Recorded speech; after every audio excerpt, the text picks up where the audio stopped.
이제 우리 다 함께 일어나셔서 오순절 후 19번째 주일 예배를 하나님께 드리겠습니다.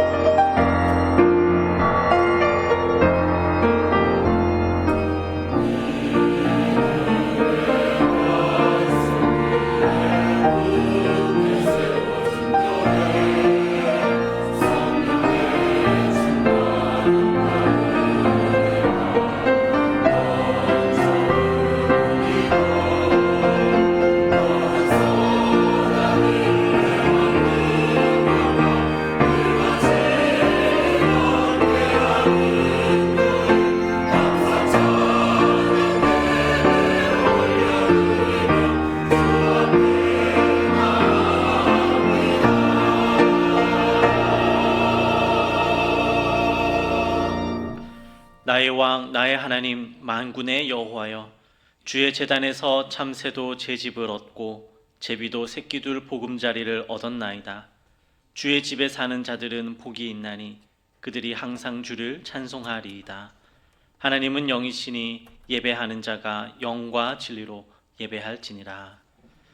참 좋으신 하나님 아버지, 거룩한 주일 아침 이처럼 맑고 화창한 날씨를 주시니 감사를 드립니다. 가을 하늘이 맑고 높아지는 것과 같이 저희의 마음도 하나님을 향해 드높아지게 하여 주시옵소서. 점과 흠이 없이 맑은 신령으로 하나님의 성호를 찬양하며 신령과 진정으로 예배하기를 원하오니, 성령님 저희 중심에 정직한 영을 새롭게 하여 주시고 구원의 즐거움을 회복시켜 주옵소서. 삼위일체 하나님께만 영광과 찬송과 존귀를 올려드리오며 예수님의 이름으로 기원하옵나이다. 아멘. 나는 전능하신 아버지 하나님 천지의 창조주를 믿습니다. 나는 그의 유일하신 아들 우리 주 예수 그리스도를 믿습니다. 그는 성령으로 잉태되어 동정녀 마리아에 나시고 본디오 빌라도에게 고난을 받아 십자가에 못 박혀 죽으시고 장사된 지 사흘 만에 죽은 자 가운데서 다시 살아나셨으며 하늘에 오르시어 전능하신 아버지 하나님 우편에 앉아 계시다가 거기로부터 살아있는 자와 죽은 자를 심판하러 오십니다. 나는 성령을 믿으며 거룩한 공교회와 성도의 교제와 죄를 용서받는 것과 몸의 부활과 영생을 믿습니다. 아멘.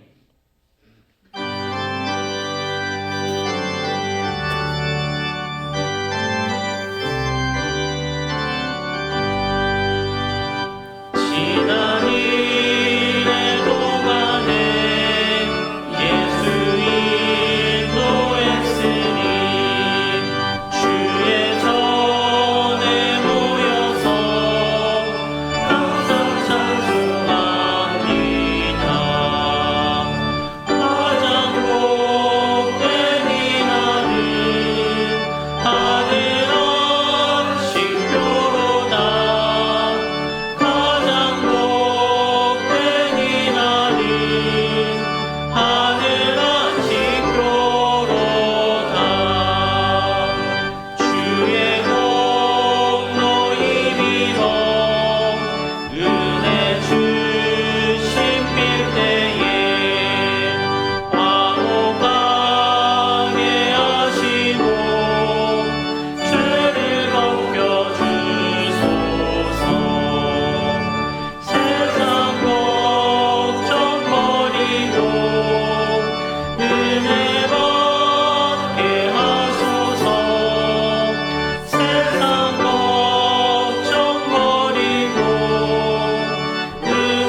우주 만물을 말씀으로 창조하시고 우리의 삶을 주관하시는 전능하신 아버지 하나님, 오늘 거룩하고 복된 주님의 날 신령과 진정으로 예배드리오니 찬양과 경배와 영광을 받아 주옵소서. 오곡백과가 무르익는 추수의 계절을 허락하시고 이른 비와 늦은 비를 때를 따라 내리게 하셔서 풍성한 열매를 맺어 추수하는 기쁨을 주시고 온 땅을 여호와의 영광으로 충만케 하시니 감사를 드립니다. 그러나 저희는 풍요로움 때문에 감사를 잃어버리고 살고 있음을 이 시간 고백합니다. 추수할 것은 많은데 하나님의 나라 확장에 게을렀으며 전도의 사명을 잘 감당하지 못했습니다. 지난 우리의 삶도 온전히 말씀대로 살지 못한 우리의 연약함을 고백하오니 용서하여 주시고 불쌍히 여겨 주옵소서. 이 시간 목마른 사슴이 시냇물을 찾듯이 주님께 예배드리는 갈급한 심령 가운데 성령께서 임재하여 주셔서 주님의 자녀된 우리 모두에게 구원의 기쁨을 주신 주님의 사랑 안에서 더욱 겸손하게 예수님의 성품을 닮아가는 삶이 되게 하여 주옵소서. 그리스도께서 내 안에, 내가 그리스도 안에서 사는 삶이 가장 큰 축복임을 깨닫는 시간이 되게 하여 주옵소서. 하나님, 세계 곳곳마다 일어나고 있는 기상이변과 전쟁으로 인하여 수많은 인명과 재산 피해가 발생하고 있습니다. 삶의 터전을 잃고 어려움을 당한 사람들에게 고난 너머의 회복을 주시는 하나님의 은혜를 바라보며 용기를 가지고 일어나게 하옵소서. 이 나라 이 민족을 불쌍히 여겨 주시기를 원합니다. 어지럽고 혼탁한 요즘의 정치 현실을 보면서 기도할 수밖에 없음을 느끼게 합니다. 대통령을 비롯한 모든 위정자들에게 하나님을 경외하는 마음을 주시고 올바른 국가관과 사명감을 가지고 하나님께서 주시는 지혜로 감당하게 하시며 먼저 희생과 헌신하는 마음으로 국민을 행복하게 하는 나라로 세워가게 하시고 하나님의 창조 질서를 부정하며 불의한 것들의 종노릇하는 악한 영들을 십자가의 능력으로 멸하게 하옵소서. 또한 고령화와 저출산으로 인구가 급격히 감소하고 있고 다음 세대를 이끌어갈 차세대는 꿈을 잃어버리고 방황하며 하나님으로부터 점점 멀어져 가고 있습니다. 이 나라의 현실을 불쌍히 여기시고 하나님의 말씀으로 이 나라가 바로 서게 하옵소서. 주님의 부르심에 순종하여 열방에서 헌신하는 선교사님들과 가족들의 건강을 지켜주시고 날마다 복음의 지경이 넓어지게 하옵소서. 또한 우리 대양교회에 속한 성도들 한 사람 한 사람을 기억하여 주시고 가정과 일터가 복되게 하여 주옵소서. 육신의 질병과 경제적인 문제로 힘들어하는 성도들 치료하여 주시고 회복시켜 주옵소서. 우리의 영적 지도자로 세우신 김성환 담임 목사님을 기억하여 주시고 성령의 능력으로 강건케 하여 주시고 대양교회를 이끌어 나가시는데 부족함이 없게 하여 주옵소서. 이제 목사님을 통하여 하나님의 말씀이 선포될 때에 은혜 받게 하시고 한 주간도 승리의 삶을 살게 하옵소서. 아가페 찬양대에 준비된 찬양을 기뻐 받아주시기를 원하옵고 예수님 거룩하신 이름으로 기도하옵나이다. 아멘.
오늘 우리에게 주신 하나님의 말씀은 빌립보서 1장 1절에서 6절 말씀입니다. 빌립보서 1장 1절에서 6절 말씀 제가 읽어드리겠습니다. 그리스도 예수의 종 바울과 디모데는 그리스도 예수 안에서 빌립보에 사는 모든 성도와 또한 감독들과 집사들에게 편지하노니 하나님 우리 아버지와 주 예수 그리스도로부터 은혜와 평강이 너에게 있을지어다. 내가 너희를 생각할 때마다 나의 하나님께 감사하며 간구할 때마다 너희 무리를 위하여 기쁨으로 항상 간구함은 너희가 첫날부터 이제까지 복음을 위한 일에 참여하고 있기 때문이라. 너희 안에서 착한 일을 시작하신 이가 그리스도 예수의 날까지 이루실 줄을 우리는 확신하노라. 아멘. 살다 보면 특별한 추억과 또 내용들이 남아있는 그런 시간과 장소가 있습니다. 또 거꾸로 그 시간들을 다시 꼽아보고 있다 보면 특별하지 않은, 그래서 평범해서 버려버리고 싶은 그런 장소나 시간은 존재하지도 않은 것 같습니다. 모든 시간 또 모든 장소는 나름대로의 의미와 또 내용들을 담고 있기 때문에 그렇습니다. 오늘 본문인 빌립보서, 바울에게 이 빌립보라고 하는 곳은 좀 특별한 곳입니다. 안디옥 교회에서 파송받아서 2차 전도 여행 중에 세운 유럽의 첫 번째 교회가 빌립보 교회입니다. 우리가 사도행전을 묵상할 때 보았던 것처럼 바울은 유럽 선교를 계획하지 않았습니다. 아시아 선교를 원했던 사람이고 지금의 튀르키예 지역 그곳을 나아가려고 준비하고 있었습니다. 그래서 성령께서 계속해서 아시아 선교를 막아서면서 또 환상 가운데 건너와서 우리를 도우라라는 음성을 듣고 유럽으로 마게도냐로 건너가서 세운 첫 번째 교회가 빌립보 교회입니다. 그래서 특별하지요. 반면에 이 빌립보 교회는 참 어려움이 많았던 교회이기도 합니다. 선교를 나가서 첫 번째 만난 일이 무엇입니까? 점쟁이 여종을 고쳐준 그런 사건이지요. 얼마나 감사한 일입니까? 근데 그것 때문에 고소를 당하고 그것 때문에 감옥에 갇힌 기억하고 싶지 않은 도시가 빌립보입니다. 선한 마음을 가지고 사역을 시작했는데 사역의 결과가 감옥에 갇히는 것이다. 누가 그것을 기억하고 싶겠습니까? 그런 양면이 있는 지역, 그런 교회, 그것이 빌립보 교회입니다. 그런 가운데서도 빌립보 교회를 생각하면 누디아 같은 동역자가 있었고 또 빌립보의 간수, 그 사람이 예수를 믿고 변화되지요. 그럼 복음의 열매를 맺게 되었다라고 하는 면에서는 또 빌립보 교회가 두고두고 첫 열매를 맺은 곳이기에 감사한 지역입니다. 그럼 빌립보 교회는 이 바울에게 그리고 오늘 우리에게 어떤 모습 또 어떤 교훈을 주고 있을까요? 바울에게 빌립보 교회는 돌보아준 동역자로 인해서 감사한 교회, 돌봐준 동역자로 인해서 감사한 교회입니다. 이 빌립보서는 바울이 감옥에서 쓴 서신, 그러니까 옥중서신으로 잘 알려져 있습니다.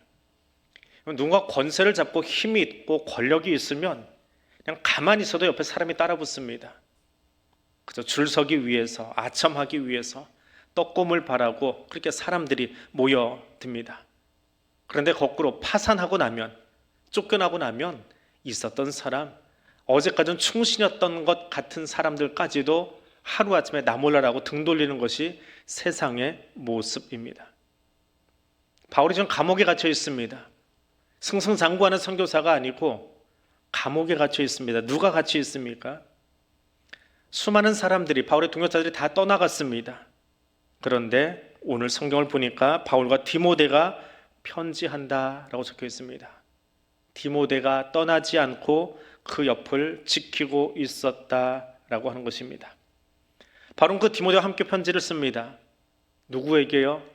율법과 예수의 복음 앞에서 흔들리고 있는 빌립보 교회를 향해서 오늘 디모데처럼 흔들리지 않는 마음을 가지고 함께 서 있기를 원한다, 복음과 함께 서 있기를 원한다라고 하는 당부를 하려고 이 편지를 쓰고 있습니다.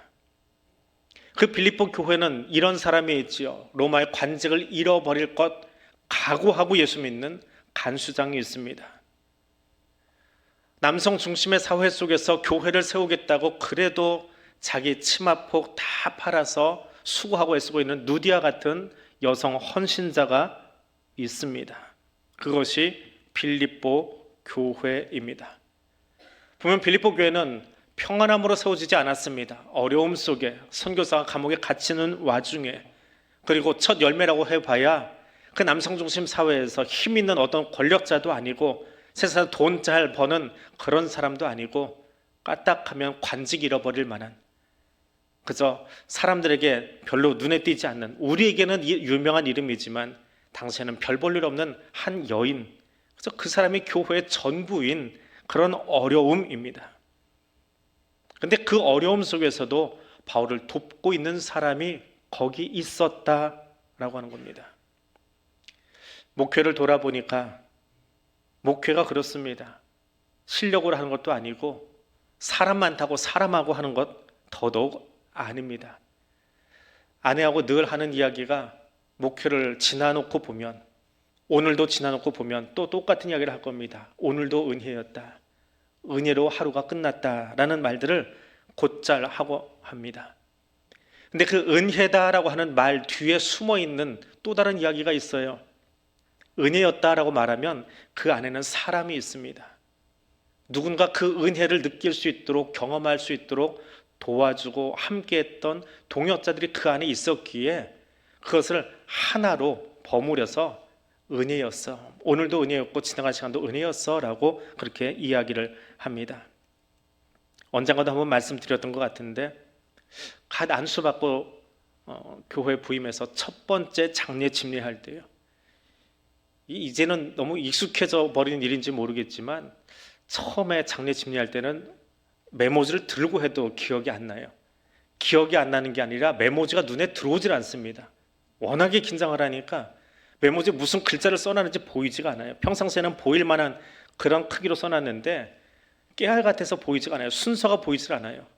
그럼 장례 순서 뭐 특별한 거 있습니까?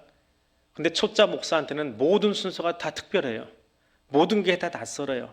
하는 게 어려워요. 거기다가 장지 잘못 골라가지고 동네 주민한테 쫓겨나기까지 했습니다. 그러면서 첫 장례를 치렀거든요. 이래저래 이러쿵저러쿵 해가지고 장례를 마쳤습니다.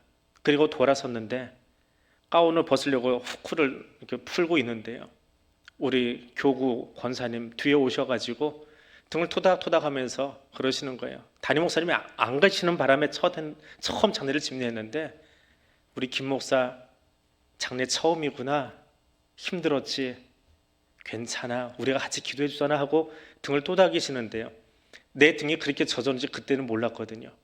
등에 손을 갖다 대는데 가운하고 온 몸이 다 붙어버리는 거예요. 땀으로 흠뻑 젖어버렸습니다. 그 권사님의 손길을, 지금은 은퇴 장로이신데 그 손길을 지금도 기억을 합니다. 그것이 은혜였지요. 첫 담임 나가서 뭐가 뭔지 모르고 헤매고 다닐 때 김동호 목사님 책이 눈에 들어오는 거예요. 김 목사님 처음 담임 목회 시작하고 정신없이 이 부서 저 부서 다니는데 중요한 부서 하나를 놓쳤대요. 어느 부서요? 공식 부서는 아닙니다. 원래 그거는 공식 부서가 아닌데 자치회인데요, 권사회를 놓쳤어요. 제일 늦게 권사회를 들어갔답니다. 권사님들이 삐진 거예요. 담임 목사가 권사를 뭘로 알길래 우리 권사를 제일 늦게 오냐 해가지고 쳐다보지도 않더랍니다.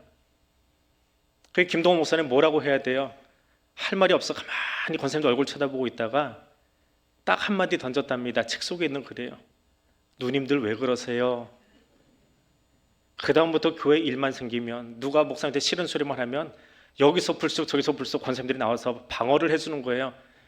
그럼 이제 한마디 했던 모 집사님, 모 장로님, 너 뭐냐 그러면 뭐라고 그래요? 내가 이 사람 누님이다. 처음 목회 때 그 모습이 얼마나 좋아 보였는지 설교 시간에 살짝 인용을 했어요. 나도 이런 누님이 좀 있었으면 좋겠습니다 했더니 몇 분이 누나를 자처하시더라고요. 정말 일이 있을 때 그냥 뭐 어려운 일이 있어서 그런 건 아니고요, 지나갈 때마다 내가 우리 김 목사 누님이다 그러면서 지나가는데, 멀리 타지에 가서 목회할 때 그 새로 생긴 누님들이 얼마나 반갑고 좋아하는지요. 어제 점심시간에 식당에서 이제 주일 준비를 하면서 식사 준비를 하신 분들이 이렇게 점심을 차려주셨어요. 교자를 같이 밥을 먹고 있는데 어떤 권사님이 옆에 앉아 계시다가 그런 얘기를 하는 거예요. 야, 벌써 시간이 이렇게 흘렀어요. 그러면서 내가 40주년 때 주방 맡아서 애썼는데 그 해 정말 일 많았어. 교회가 뭔 외부 행사를 그렇게 많이 가져왔는지 9건이나 외부 행사를 가져다가 치르는 바람에 정말 힘들었어. 그러고 이야기를 하시는 거예요.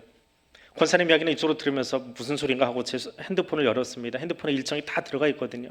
10년 전으로 돌아가서 그날 일정을, 그 2013년 일정을 쭉 봤어요. 한 칸도 안 빠져 있더라고요.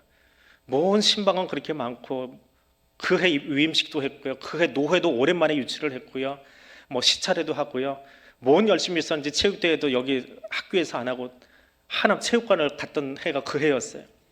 정말 바쁘게 움직였더라고요. 야, 그해 주방 맡으셨던 분 정말 힘들었겠다. 그리고 쳐다보면서 웃으면서 식사를 했습니다. 잊고 있었는데 10년 혼자 걸어온 게 아니라 그렇게 한 분 한 분이 구석구석에서 자기 자리를 지켜주셨기에, 그 힘든 것도 내색하지 않고 맡겨진 직분 감당해 주셨기에 여기까지 걸어왔습니다. 지난 50년, 우리 50주년 하자 하니까 다들 앞에 50년 일할 것만 생각하는데요, 지난 50년 어떻게 걸어왔습니까? 누구 때문에 걸어왔습니까? 어떻게 걸어왔습니까? 이름 없이, 소리 없이 그 자리를 지켜주셨던 한 분 한 분이 있었기에 대한교회가 50년을 걸어왔고요. 우리 인생 50여 년, 70여 년, 여러분 그 인생 어떻게 걸어오셨습니까? 그 옆에 누군가가 같이 호흡 맞춰주고 보조 맞춰주고 같이 아내로 남편으로 그 자리를 걸어서 여기까지 와 주었기에 우리 가정이 지금 여기 있는 거고요. 우리 인생 혼자 걸어왔습니까? 빽빽거리고 울 때 어머니가 젖 물려주셨고, 학교 갈 때 아버지가 손잡아 주셨고, 예식장 들어갈 때 누군가가 나의 손 같이 잡아주었고, 그래서 오늘 여기까지 걸어온 것, 누군가 동역해주고 누군가 함께 걸어와 주었기에 오늘 우리가 지금 여기 있는 것 아니겠습니까? 50주년을 준비하면서 앞으로 뭘 해야 되겠다라고 하는 거창한 일을 구상하고 일만 되는 교회가 아니라 지나간 시간들을 감사할 수 있고, 거기 함께 주었던 사람들을 기억해 줄 수 있고, 당신이 나의 동역자 되어 주어서 오늘 여기 같이 있었습니다라고 말할 수 있는 그런 교회, 그것을 기억해 주고 감사할 수 있는 교회, 또 그것을 기억하고 같이 감격할 수 있는 그런 가정, 그런 우리의 삶이 될 수 있기를 원합니다. 두 번째로 바울은 이 빌립보 교회를 통해서 하나님 주시는 평강으로 인해서 감사한 교회, 그 교회를 생각하고 있습니다. 하나님 주시는 평강으로 인해서 감사한 교회. 바울 소다가 쓴 편지를 보면 은혜와 평강이라는 단어가 떨어져서 나오질 않습니다. 그건 떨어질래야 떨어질 수가 없습니다. 은혜 받았다 하면서 마음은 볶인다, 그건 거짓말이지요. 그건 은혜 받은 게 아닙니다. 평강하다라고 하면서 은혜 받은 것은 없다, 그것도 거짓말입니다. 은혜와 평강은 단어는 두 개이지만 사실은 일심동체예요. 같이 붙어가는 거예요. 은혜 받았으면 평강이 있는 거고요, 평강한 사람은 은혜를 이미 받은 겁니다. 사람들은 모두 다 평강을 원합니다. 그런데 그 평강을 세상 가운데서 찾으려고 합니다. 재물을 쌓아두고 권력을 쟁취하면, 높은 자리에 올라가면 평강이 있으리라 여겨집니다. 그래서 그것 얻기 위해서 어떤 고통이나 희생도 마다하지 않습니다. 이제 과연 그렇게 희생하면 평강이 얻어지나요? 자리가 높아지면, 힘이 생기면, 권력 좀 잡아보면, 직분 하나 갖고 어깨다 견장 하나 차면 평강이 생깁니까? 아니요. 더 많이 가진 만큼 담이 높아지고, 더 많이 집에다 보관하고 있는 만큼 금고도 튼튼해야 되고요, 자물쇠도 커져야 되고요, 보안시설도 만들어야 되고요, 알람도 창문마다 달아놔야 되고요. 고등학교 때 친구 하나가 아버지가 별 4개를 다신 분이에요. 아버지가 별 4개 다신 순간에 집에 실탄을 장전한 총을 가지고 오시더랍니다. 누군가 나를 해치러 오지 않을까, 그 두려움 때문에 베개 밑에 그걸 두고 사셨답니다. 미얀마에 갔다가 잘못된 일로 운명을 달리하긴 했지만 권력이란 게 그런 것 같아요. 가지면 가질수록 평강보다는 두려움이 더 가득한 것이 세상의 권력이고 힘입니다. 평강은 거기서 오지 않습니다. 사람이 진정한 평강을 누리지 못하는 이유는 그 안에 하나님이 계시지 않기 때문에 그렇습니다.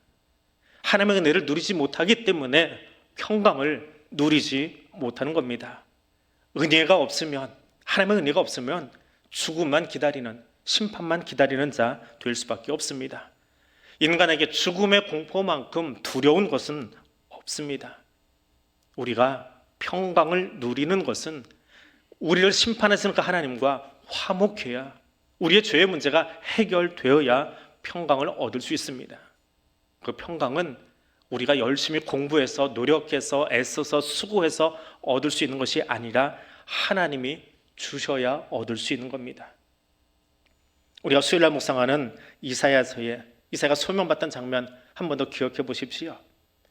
그 나라의 통수권자가 죽은 다음에 남유다는 어떻게 살아가고 있습니까? 왕정국가이기에 아들이 왕위는 물려가면 되는 겁니다. 그런데 나라는 어수선합니다. 그때 이사야가 어디로 갔습니까?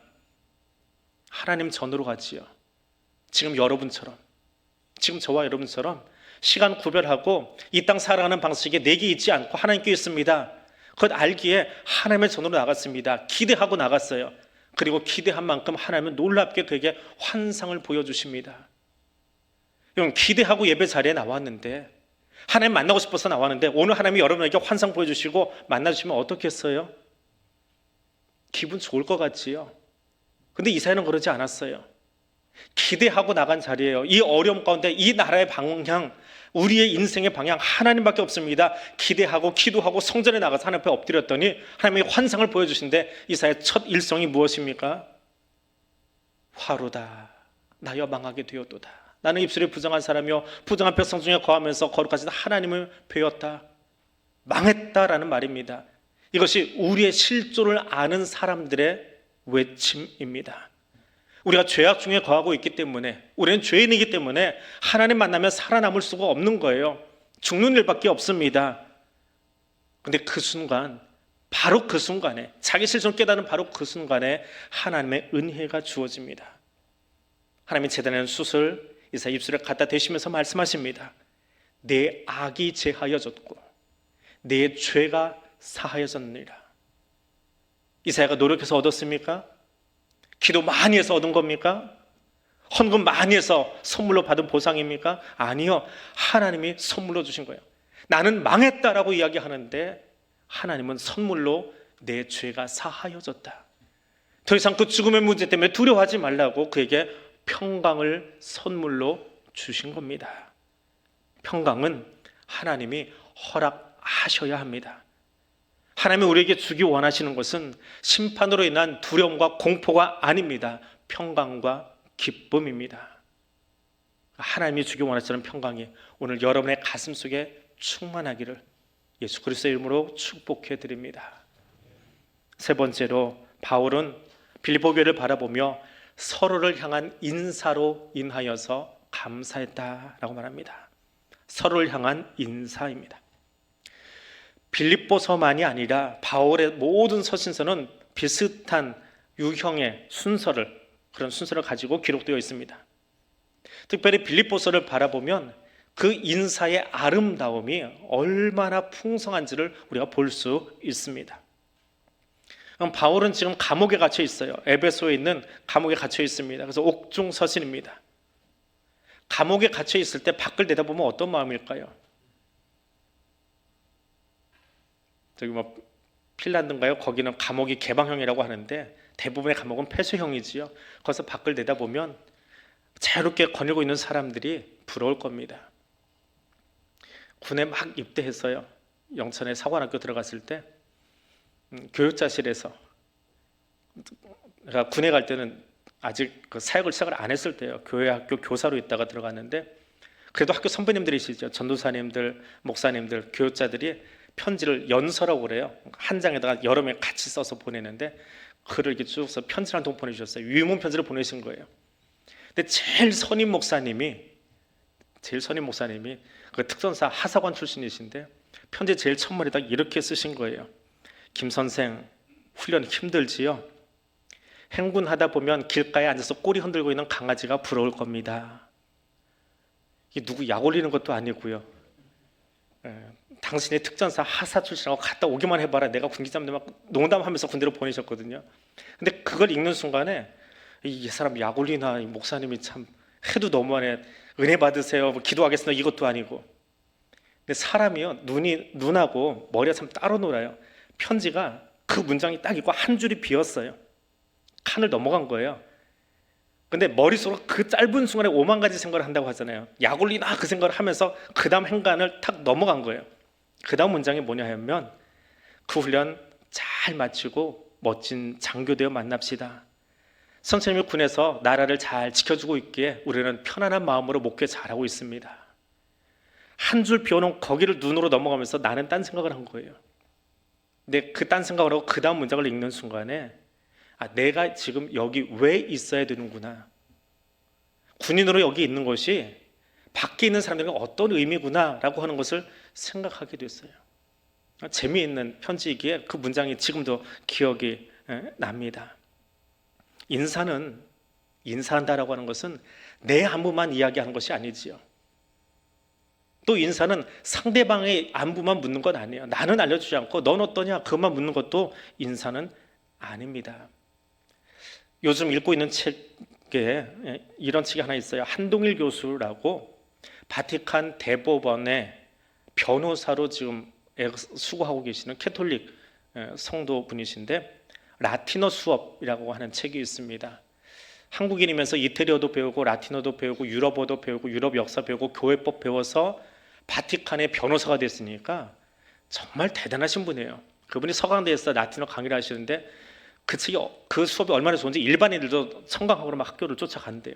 그걸 이제 책으로 만들어 놓은 건데 거기에 이런 제목의 챕터가 있습니다. 강의의 제목을 하나 딱 정해놓고 이제 내용을 쭉 이야기하시는데 라틴어로 이렇게 되어 있습니다. 시발레스 베네 에스트 에고 발레오. 발음 이상하게 하면 좀 특이해지는 건데요. 그 책에는 저게 설명이 쭉 되어 있어요. 저는 일부러 다 써놨는데 책에는 제일 처음에 시발레스 하고 시작을 합니다. 그럼 사람들이 뭐야 왜 욕하는 거야 그러다가 씩 웃고는 교수님이 이렇게 했다 그러기 순서가 쭉 나와요. 한번 읽어보세요. 굉장히 유머러스하게 책을 써놓으셨는데 시발레스 베네 에스트 에고 발레오. 저 문장은 라틴권에 있는 로마의 사람들, 로마인들이 라틴어를 썼거든요. 로마의 사람들이 편지를 쓸 때 제일 첫 번째 쓰는 문장이라 합니다. 저 라틴어의 뜻이 뭘까요? 답안지 여기 있어요. 답안지 여기 있습니다. 뭐라고 써 있어요? 당신이 잘했다면 저도 잘했습니다. 이건 이제 축약형이에요. 전 좀 긴 문장이고요. 저를 약간 축약하면 이렇게 써놓습니다. 당신이 잘 계신다면 잘 되었네요. 저는 잘 있습니다. 근데 이 로마 시대에 종이가 모자라요. 굉장히 비싼 거거든요. 근데 그 비싼 종이에다 할 말도 많은데 인사말을 이렇게 길게 쓰면 안 되잖아요. 그래서 단어를 축약을 합니다. 시발레스 베네 발레오. 에스 에고로 빼버리기도 한답니다. 혹은 더 줄여서 어떻게 쓰냐 하면 다 아는 문장이에요. 저거는 익숙한 문장이라 S.V.B.E.2.V 각 단의 첫 번째 글자만 해가지고 점점점 찍어서 그렇게 써놓은대요. 그럼 6개 글자가 나오죠. 그러면 사람들은 저렇게 읽는데요. 시발레스 베네 에스트 에고 발레오 그렇게 읽는데요. 그리고 풀이는 당신이 잘했으면 나도 잘했습니다. 너의 안부도 묻고 나의 안부도 묻는. 이것이 로마인들이 편지를 쓰는 제일 첫 번째 인사말. 근데 그 인사의 유형이 바울의 편지에도 들어가 있어요. 왜? 로마 시대에 쓴 거잖아요. 너의 안부도 묻고 나의 안부도 전해주는. 그것이 오늘 우리가 위문 편지 쓸 때 배웠던 것처럼 국군장병 아저씨 잘 계십니까? 저도 국군장병 아저씨가 잘 지켜주셔서 우리도 잘 있습니다 하는 식으로 이렇게 변화를 가져온 거예요. 내가 만족할 수 있다면, 내가 잘 살 수 있다면 다른 사람의 안부 따위야 신경도 쓰지 않는 그런 각박한 세상 속에 지금 우리가 살고 있습니다. 혼자 살아가는 것도 너무 힘들어서 남 신경 쓸 여유가 없는, 그래서 그냥 내 사업, 내 일만 하기에도 정말 정신없는, 정말 위태롭고 애처로운 그런 세상 속에 우리가 살고 있습니다. 어쩜 너무 바빠서 다른 사람을 위해서 내 마음을 조금 열어줄 만한 그런 여유조차 없는 그런 세상인지 모르겠습니다. 그런 세상을 향해서 한동일 교수님이 라틴어 수업을 하다가 갑자기 인사 문구를 가르쳐주고 있어요. 너무 숨 쉴 틈 없이 달려가다 보니까 함께 하기보다 혼자 있는 것이 편하고 혼밥이 괜찮고 혼족이 아무렇지도 않은 세상이 되어버린 오늘 이때에 오늘 우리가 이 인사로 다시 돌아갔으면 좋겠습니다. 바울의 편지도 마찬가지지요. 나의 안부만 전하는 것이 아니라 너희의 안부를 묻고 나의 안부를 전하며 우리가 함께 더불어 주 안에서 에베소의 감옥 안에 있던 빌립보에 있건 어느 상황에 처했든지 간에 서로를 향하여 안부를 묻고 함께 안녕이라고 말할 수 있는 그런 세상, 그런 교회를 만들어 가자라고 하는 것입니다. 우리 교회가 지난 50년을 지나온 것, 우리 가정이 오늘 여기까지 부부가, 가족들이, 자녀들이 손잡고 걸을 수 있었던 것, 나의 삶이 오늘 여기 서기까지 걸어오며 수많은 동역자들이 함께 걸어와 주었기에 여기 설 수 있었던 것, 당신이 안녕했기에, 여러분이 안녕했기에 저도 안녕한 거고요. 오늘 내가 안녕하기에 오늘 이 목소리를 가지고 이 단에 설 수 있는 것이고요. 그리고 그 모습이 우리 함께 어우러지기에 내일을 기대해 볼 수 있고 내년을 기대해 볼 수 있고 우리에게 남은 인생을 그렇게 서로 안녕을 물으며 안녕하냐고 인사하며 걸어갈 수 있는 것 아니겠습니까? 그것이 우리의 50주년이 되고 우리에게 남겨진 인생이 되어지고 무엇보다 성령 하나님과 함께 걷는 삶 될 수 있기를 원합니다. 우리 예수님께서 주신 새 계명을 같이 읽으면서 오늘 말씀을 마무리하겠습니다. 화면에 있습니다. 함께 읽습니다. 새 계명을 너에게 주노니 서로 사랑하라. 내가 너희를 사랑한 것 같이 너희도 서로 사랑하라. 너희가 서로 사랑하면 이로써 모든 사람이 너희가 내 제자인 줄 알리라. 아멘. 우리 이 마음으로 옆에 있는 사람 손잡고 같이 기도하겠습니다. 나는 혼자가 아닙니다. 하나님, 이 시간 내 옆에 이분을 보내주셔서 감사합니다.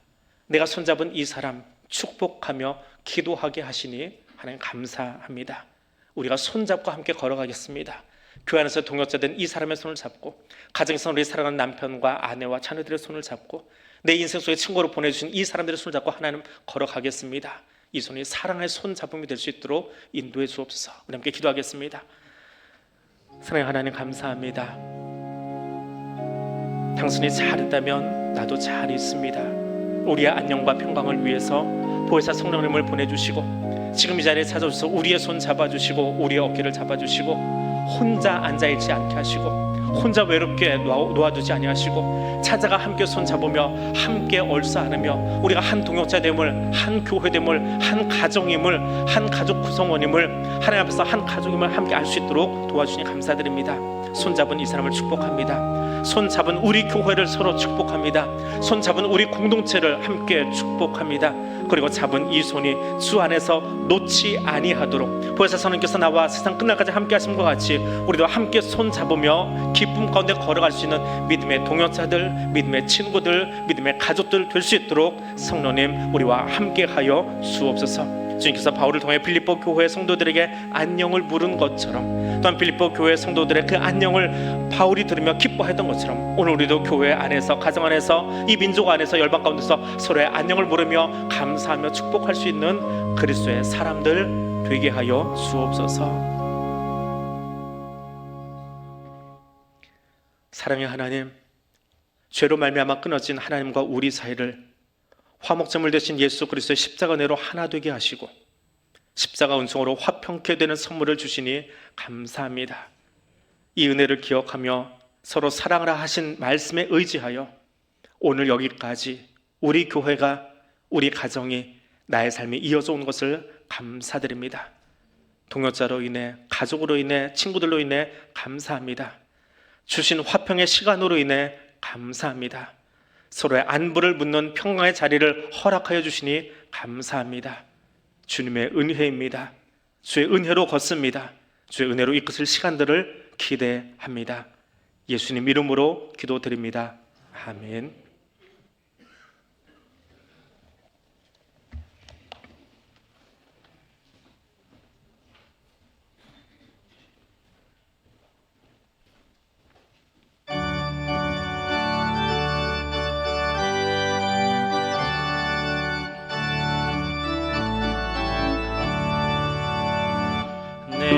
주 하나님 넓고 큰 은혜는 저 큰 바다보다 깊다. 너고 다투를 끌어 깊은 대로 저 한가운데 가보라. 언덕을 떠나서 창파에 배 띄워 내 주 예수 은혜의 바다로 내 맘껏 져가라. 왜 너 인생을 언제나 거기서 저 큰 바다 물결 보고 금이 모르는 깊은 바다 속을 한 번에 하려 안 보나. 언덕을 떠나서 창파에 배 띄워 내 주 예수 은혜의 바다로 내 맘껏 져가라. 많은 사람이 얕은 물가에서 저 큰 바다 가려다가 찰싹거리는 작은 파도 보고 마음 약하여 못 가네. 언덕을 떠나서 창파에 배 띄워 내 주 예수 은혜의 바다로 내 맘껏 져가라.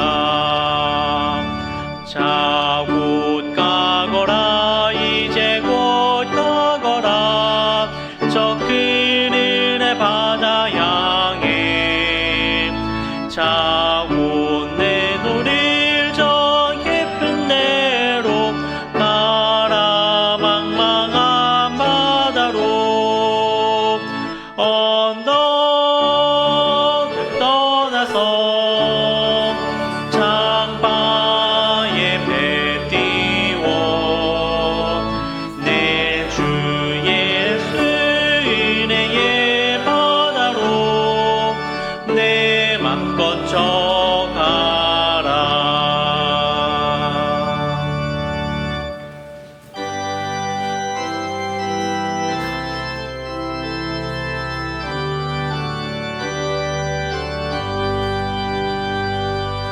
만 가지 은혜를 받았으니 내 평생 슬프다 즐거우나 이 몸을 온전히 주님께 바쳐서 주님만 위하여 늘 살겠네. 아멘.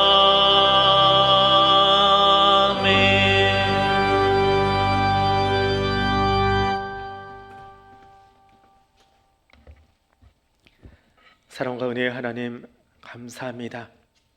오늘 여기까지 우리의 걸음과 우리의 시간과 삶을 인도하여 주시니 감사드립니다. 에베네셀의 하나님께서 우리와 함께 하셔서 오늘 우리와 동행하여 주심을 알게 해주시고 여기 기쁨의 예배의 단을 쌓을 수 있도록 허락해 주셨으니 감사드립니다. 더불어 그 하나님께서 약속하신 대로 세상 끝날까지 우리와 함께 걸어 주실 것을 알기에 여호와 이레의 하나님께 나의 삶을, 우리의 가정과 우리의 교회와 이 민족과 열방 역사를 주께 맡겨드리며 일어섰습니다. 그 고백을 담아 이 예물을 주님께 올려드립니다. 고백이 담겨진 예물을 기쁘게 받아주시고 고백으로 드리는 이 예배를 기쁘게 흠양하여 주시고 예배 중에 임재하셔서 우리의 삶을 친히 주장하시고 인도하시며 하나님의 선하신 곳으로 이끌어 주시옵소서. 오늘도 마음에는 원이지만 육신이 연약하여서 병상에서 혹은 가정에서 예배를 드리고 있는 성도들이 있습니다. 거기 찾아가 주시고 그 아픈 마음들 위로해 주시고 일으켜 주시고 회복의 은총으로 함께하여 주옵소서. 자신에게 주어진 의무를 다하기 위해서 각각의 산업의 현장에서, 군에서, 학교에서 수고하고 애쓰고 있는 교우들, 학생들, 청년들 그 자리에 주님 찾아가 주시고 오직 하나님만이 베푸실 수 있는 특별한 은총으로 덧입혀 주시고 함께하여 주옵소서. 말씀 붙들고 다시 삶의 사로 나가려고 합니다. 나가는 성도들의 발걸음, 그 발밑에 주의 손을 대어 주셔서 실족하지 않게 하시고 넘어지지 않게 하시고 하나님의 돌보심과 인도하심을 경험하는 은혜의 발걸음들이 되도록 복에 복을 더하여 주옵소서. 예수님 이름으로 기도드립니다. 아멘. 이제 다 일어나셔서 우리 파송의 찬송 함께 부르겠습니다.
이제는 우리 주님 예수 그리스도의 은혜와 하나님 아버지의 크고 놀라우신 사랑과 성령 하나님의 교통하시며 인도하여 주시는 은총이 주의 말씀을 붙들고 삶의 사로 나가는 백성들 위해 지금부터 영원토록 함께하여 주시기를 간절히 축원하옵나이다.